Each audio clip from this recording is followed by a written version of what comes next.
Oh, there you are. I'm sorry I wasn't here to greet you last time. It seems that the inhabitants of the house are, in a little bit of a frenzy. I understand there's something very strange going on outside.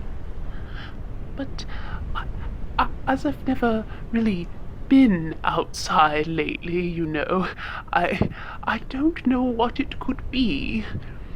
But from the sounds of things, it's rather important. Anyway, um, that sounds like a very sad subject to discuss for this particular uh, evening. So, I will just um, get back to the story that I found in my grandmother's trunk. It it seems more pleasant in there, doesn't it, than it does wherever you are, wherever we are.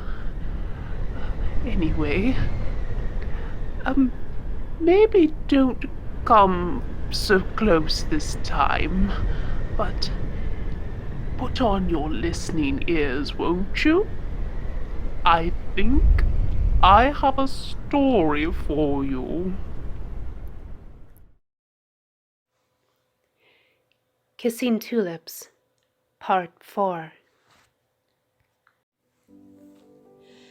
That night I slept peacefully, and when I awoke I felt refreshed. A knock at my door roused me further, and I bid the person enter. Martha bustled in, looking excited. "Miss, oh miss, you must come and see. Your sister... Oh miss, it's a miracle, that's what it is, a true miracle." I leapt out of bed at once and, without bothering to get dressed, went straight to Marianne's room. She was sitting up, and some of the colour had returned to her cheeks. Mother and father were sitting by her bedside, and they looked up when I entered. For a moment, I thought that they would be cross with me for disappearing yesterday without telling them where I had gone. But it seemed all the bitterness of that quarrel had died with Marianne's health returned.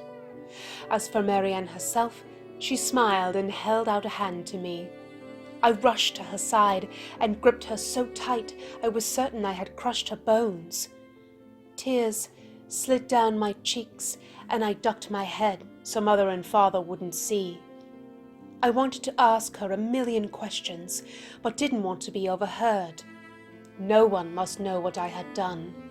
So instead, I asked the obvious question. "How are you feeling, Anne?"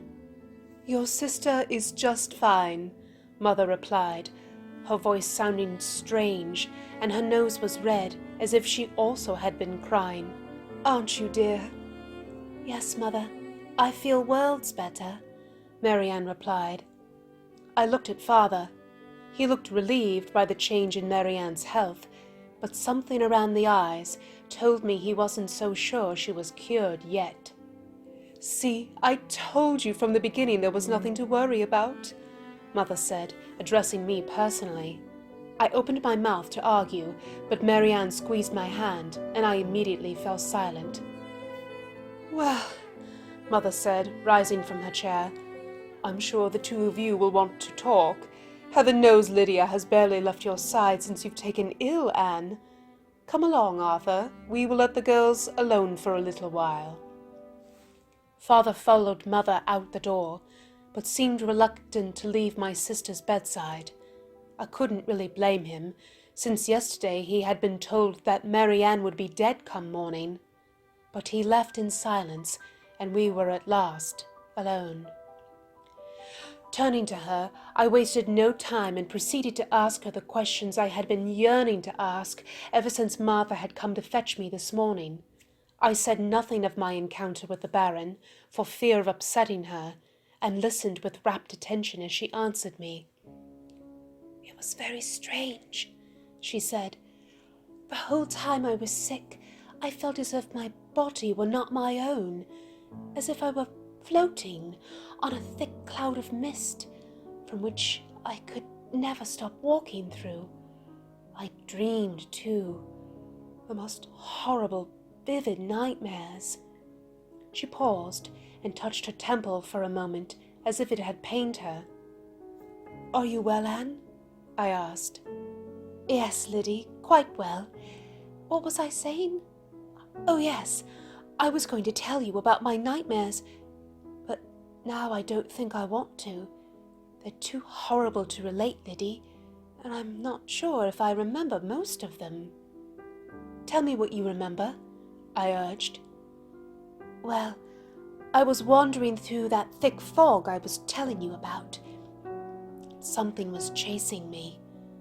I could never see what it was, but I could hear its footsteps behind me and smell its breath. Oh, reeked horribly of dead things. I would run as fast as I could, but would always tire out quickly. Then the fog would suddenly clear, and I could see that somehow I had run right into a graveyard. I tried to escape, but all the tombstones looked the same, and I could hear that unknown creature stalking me through the graves. I remember closing my eyes and praying that I would meet a quick death should it find me. But suddenly, all was silent.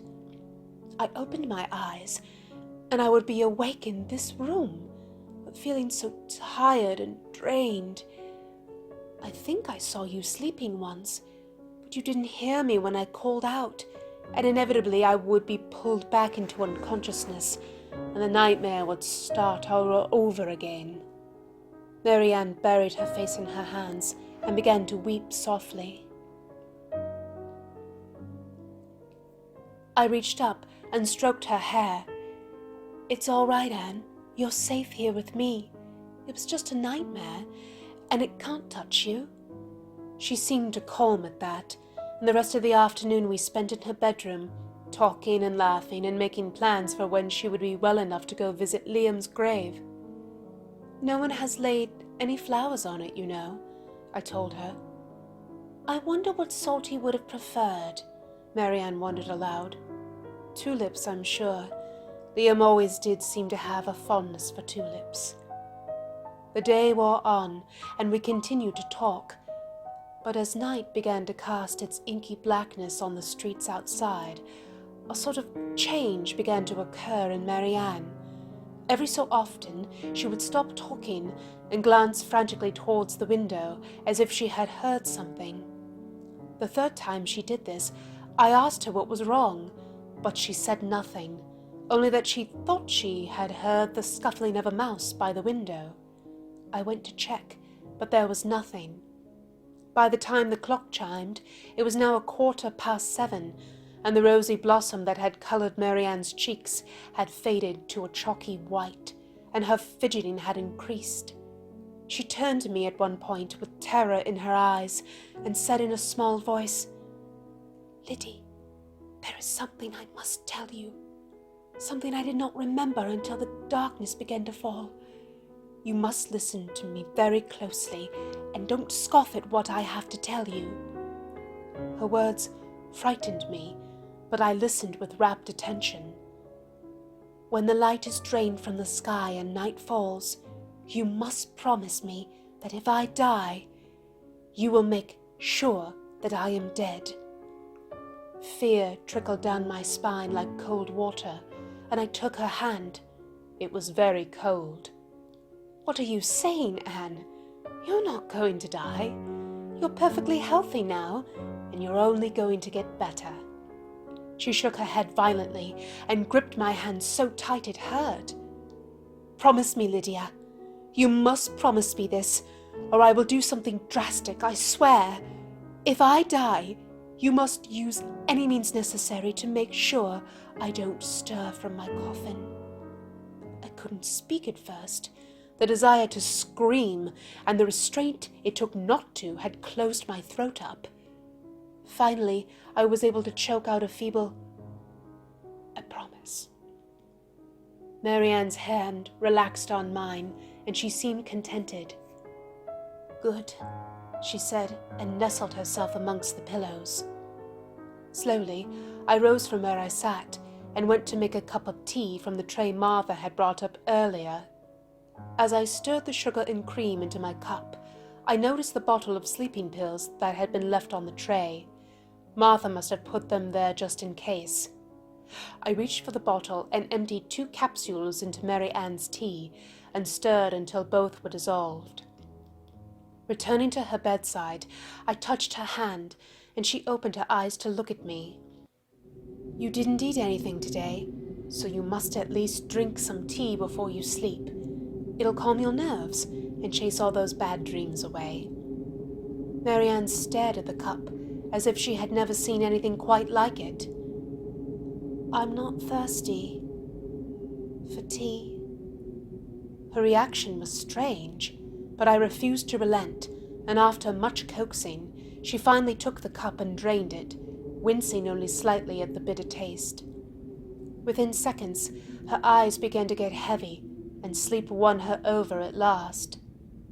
Later, in my own bed, I tossed and turned, waking every so often with a start, thinking I had heard Marianne crying out for me.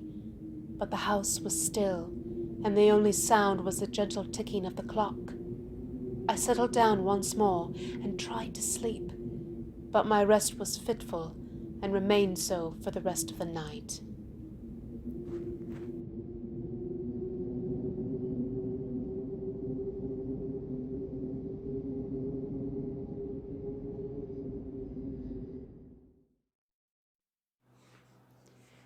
We sincerely hope you have enjoyed this tale from Mary's Attic, which is written and produced by Mr. and Mrs. M. If you wish to continue the adventure, consider hitting the subscribe button along with the notification bell so that you can see when we create new content. Uploads are on the 3rd Monday of every month, with special short stories every Sunday. Have a great day, and never forget that social distancing is still required in order to not die.